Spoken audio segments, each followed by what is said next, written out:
Et hop là, les claquettes chaussettes pour la petite vidéo, on est bien. Ciao, comme tu l'as compris, on va continuer dans ma série sur la confiance en soi.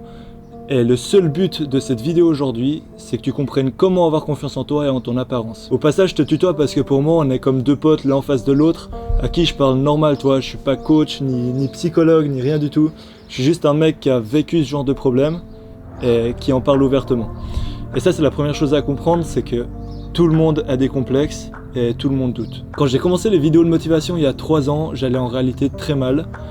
Et la première idée qui m'est venue en tête, c'était de cacher ce manque de confiance en moi derrière une image d'un gars qui sait un peu comment vivre, qui sait comment gérer les situations, qui donne des conseils derrière une caméra.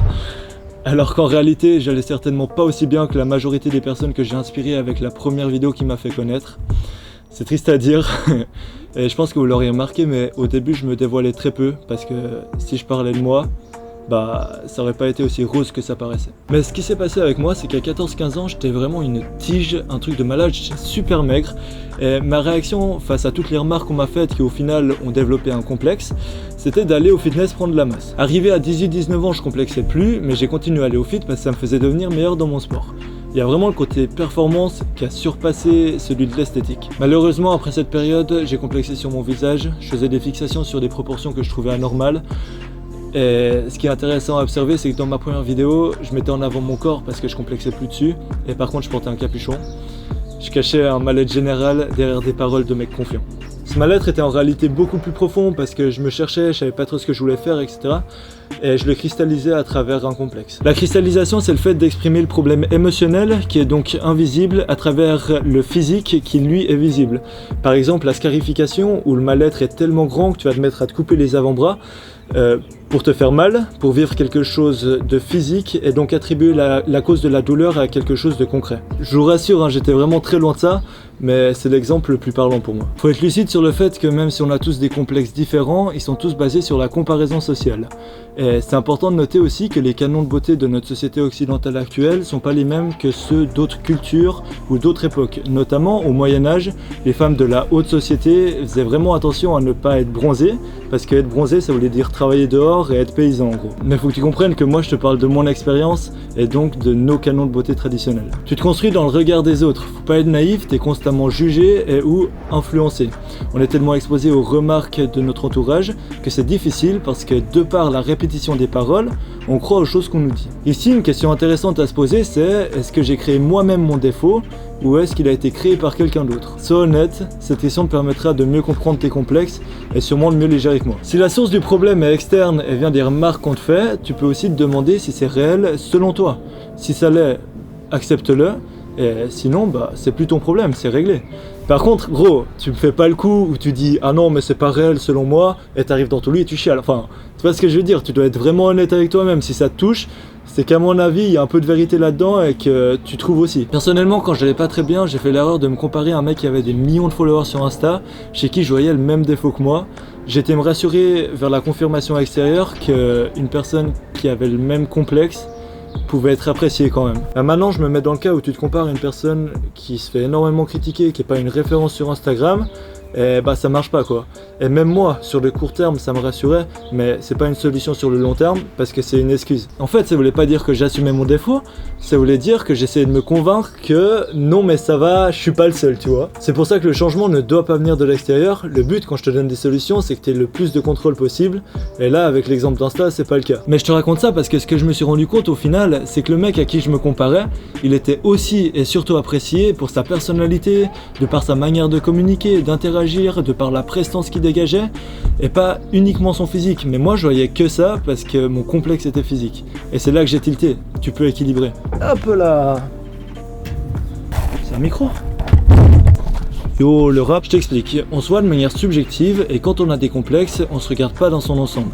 On va d'abord fixer ses défauts, après regarder autre chose, tout en étant basé sur l'apparence parce que c'est ce que les gens voient. On laisse de côté la personnalité alors qu'une personne, on l'apprécie, ou non d'ailleurs, dans son ensemble.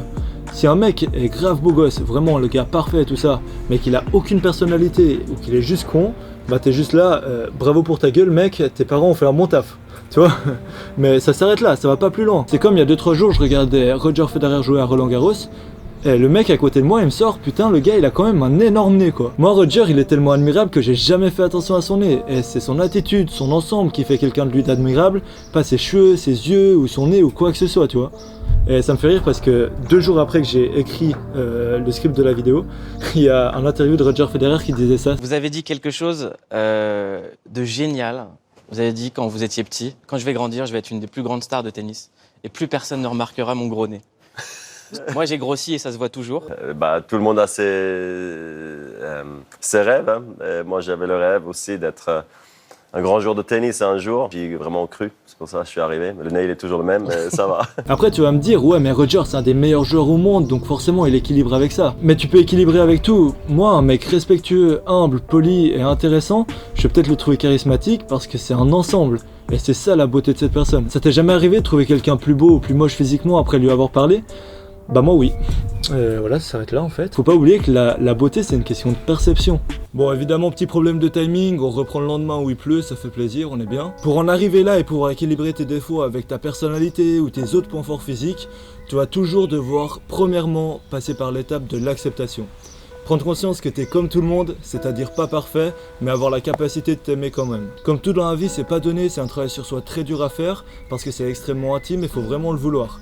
Pose-toi les bonnes questions. D'où vient ce complexe? Est-ce qu'il vient de moi ou des autres? Est-ce qu'à travers ce complexe, je cristallise un mal-être bien plus général? Et te mens pas. C'est vraiment le secret. Sans cet élément, tout le processus va être faussé, et entre nous, tu le sais quand tu te mens. Par contre, certaines personnes sont susceptibles de croire en leurs propres mensonges. Elles veulent pas regarder ce qu'il y a au fond d'elles, et là ça peut devenir bien plus compliqué. Ces gens préfèrent nier la réalité pour ne pas avoir à s'y confronter, alors que la réalité elle est bien présente et donc atteignable avec la volonté nécessaire. Encore une fois, la vraie confiance en soi ne signifie pas être inatteignable et faire le gars chaud, mais être quelqu'un de serein, bien dans son corps et en accord avec ce qu'il est vraiment. Faut arrêter de croire que l'être humain est quelqu'un de majoritairement gentil et confiant en soi. La plupart des gens qui se moquent cherchent à rabaisser les autres pour se rassurer eux-mêmes. Admettons que t'aies les oreilles décollées, t'essaies de les cacher, ça devient un complexe et tu focalises toute ton attention dessus. Souvent quand les gens autour de toi parlent de défauts des oreilles, tu vas te renfermer sur toi-même et surtout espérer qu'ils feront jamais le lien avec toi. Même pire, s'ils te critiquent sur ton défaut, tu le prends vraiment mal et tu vas te sentir blessé. Mais si tu connais tes points faibles et surtout si tu les acceptes, les gens pourront plus t'attaquer là-dessus pour te rendre moins confiant et prendre l'ascendant sur toi. Si un mec te fait une remarque sur tes oreilles, tu pourras tout simplement lui répondre « Oui, je sais, et alors? Il se passe quoi maintenant ?» Et le mec il va juste bégayer et il va se dire « Putain, il est confiant, tu vois, il s'en bat les couilles. » Mais si au contraire tu vas chercher des excuses ou essayer de t'en sortir en disant « Oui, mais l'autre lui là-bas, il a un gros nez, machin », ben tu vas encore plus attirer les critiques parce que les gens vont sentir ta faiblesse. Ils vont sentir que ça te touche. Faut pas croire que quelqu'un d'autre te viendra en aide pour tes complexes si même toi tu te les avoues pas. Donc ose te dire que comme tout homme t'es pas parfait, t'as des défauts mais aussi des qualités. Ose les accepter et tu te sentiras bien dans ton corps. Bien sûr c'est extrêmement dur et ça peut faire très mal de s'avouer tout ce qu'on n'aime pas chez soi. Ça se fera pas du jour au lendemain, mais si tu veux être confiant, faudra passer par là et y passer plusieurs fois parce que tu auras toujours de nouveaux doutes, de nouvelles faiblesses. Mais sache que t'es pas tout seul, ton pote, ta famille, tous les autres humains et moi en ont aussi. Dans notre société, on aime bien montrer ce qui va pas et ce qu'il faut améliorer. Par contre, si tu oublies que tu as des qualités et que tu te fixes uniquement sur tes défauts, prendre confiance en toi sera quasiment impossible. Comme pour les aspects négatifs, sois honnête avec toi-même, tu peux te dire « Ah bah dans ce domaine, j'avoue, je suis chaud » ou alors « Ah bah physiquement ou psychiquement, j'aime bien cet élément chez moi » sans te vanter, t'as pas besoin de le crier sur tous les toits, y'a rien de plus chiant que les gars qui se sucent la bite comme ça. Enfin, au final, t'as juste besoin de le savoir toi. Penser à tes points forts t'aidera à relativiser sur tout ce qui te plaît moins chez toi. Si tu prends confiance de tes forces et que ça t'aide à ne pas te mentir et à accepter tes faiblesses, tu seras confiant.